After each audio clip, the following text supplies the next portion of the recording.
The story goes far beyond the countries Donald Trump has attacked and the wars he has claimed to stop. Trump sent another signal from the dais at Davos, and Europe, well, it heard it loud and clear. First time since World War II, EU leaders are openly questioning whether the US is still on their side or now actually standing in their way. Donald Trump backed off on tariffs, yes, but his words on Greenland, calling it America's territory, landed like a lightning bolt across Europe. And leaders on the European continent are now thinking that the statement that they have heard now is what they have to now decide whether the NATO still holds or not. 1949 is when NATO came into being. 1951 is when the Greenland Treaty and agreement between the US and Greenland was signed with Denmark. Since then, what has changed now in 2026? Everybody sitting in Davos was asking that question. Every European leader on the continent is asking that question. But there are no answers because no one knows what Donald Trump is willing to do and how far is he willing to go. This is bigger than Trump. This is bigger than tariffs. It's the sound of an alliance that's quietly cracking with disbelief. Since 1951, it held true, and 1949. In fact, Article 5 of the treaty, which says attack on one is attack on all, was triggered by the US after 9/11. All NATO allies stepped in, supported America then, because war on terror was not just America's war, it was NATO's war. But now they're all thinking whether it was worth their while or not.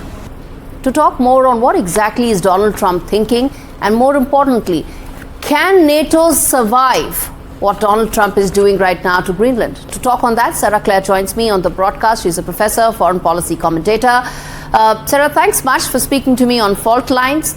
The world, especially European leaders, are still trying to wrap their heads around what Donald Trump actually said in Davos. He said that he wants to start negotiations on Greenland at the very earliest. What negotiations can you actually have with a territory, with a country that doesn't belong to you? Well, thanks for having me. And yeah, I would say, Trump's goal is really to strengthen NATO. And especially when it comes to Greenland, he sees that as a weak point. And so sometimes that can be uncomfortable, I think, for our European allies. And there are growing pains with NATO as it tries to adapt to 21st century with Russia and China, who are now near peer competitors. And so some changes will have to be made. And as far as Greenland, the negotiations, I believe today he actually announced that he discussed a framework deal with the Secretary General of NATO. So he does want to go about this in a diplomatic way. And he may use tariffs and different things like that if he needs to. But my hope and my take is that, hopefully NATO will come around to seeing how critical this really is for everybody. Sarah, what happens in the eventuality that NATO says that Greenland doesn't belong to America and they are backing Greenlanders, they're backing the Danes completely? What happens to NATO? What happens to the US and European alliance, the transatlantic alliance?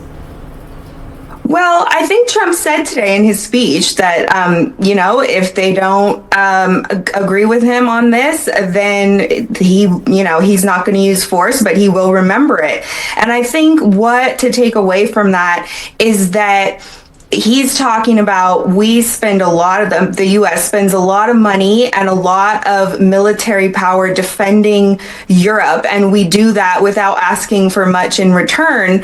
And so we may choose, to lessen some of those security commitments and put them in other critical areas that are more critical to U.S. national interests and the Western Hemisphere and all those things that he's talked about. If Europe can't kind of be more reciprocal in the relationship. But I don't think it means that he wants to go to war with anybody. No, he doesn't want to go to war, but he covets a territory that doesn't belong to him. He also talked about the fact that he used tariffs, and that's how a lot of his allies actually came back on the negotiating table. But many believe that the long arc of using tariffs for geopolitical goals has now been exhausted in his 1 year in office. The question is, are we then looking at the end of NATO during Donald Trump's second term? think so. I think that his use of tariffs, he's actually talked about it, and he's said, it's been something that he's leaned on to kind of push through a lot of these peace deals that he's worked on.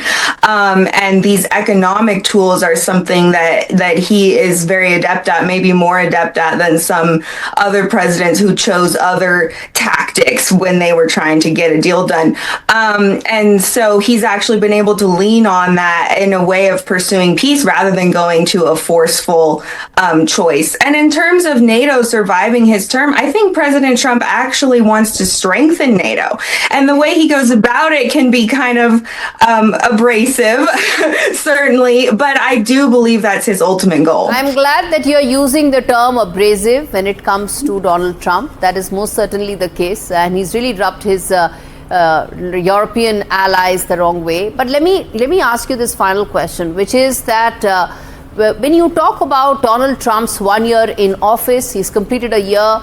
He says he's the peace president. He should get a Nobel Peace Prize. He isn't getting one. But the fact is, here is an American president who's actually ordered more strikes than his predecessor. 600 plus strikes that we in fact documented right here on Faultlines. Your response to that? Well, I would say I'm not surprised by that because his predecessor, President Biden, didn't do anything during his term at all in any foreign policy, domestic policy. He was basically absent. He certainly did not get Maduro. You're right about that. And he most certainly didn't tell Greenland that this is a territory we were stupid enough to let go of. You're right about that. But Sarah, thanks much for joining me on this edition of Faultlines. Always a pleasure to have you on the broadcast.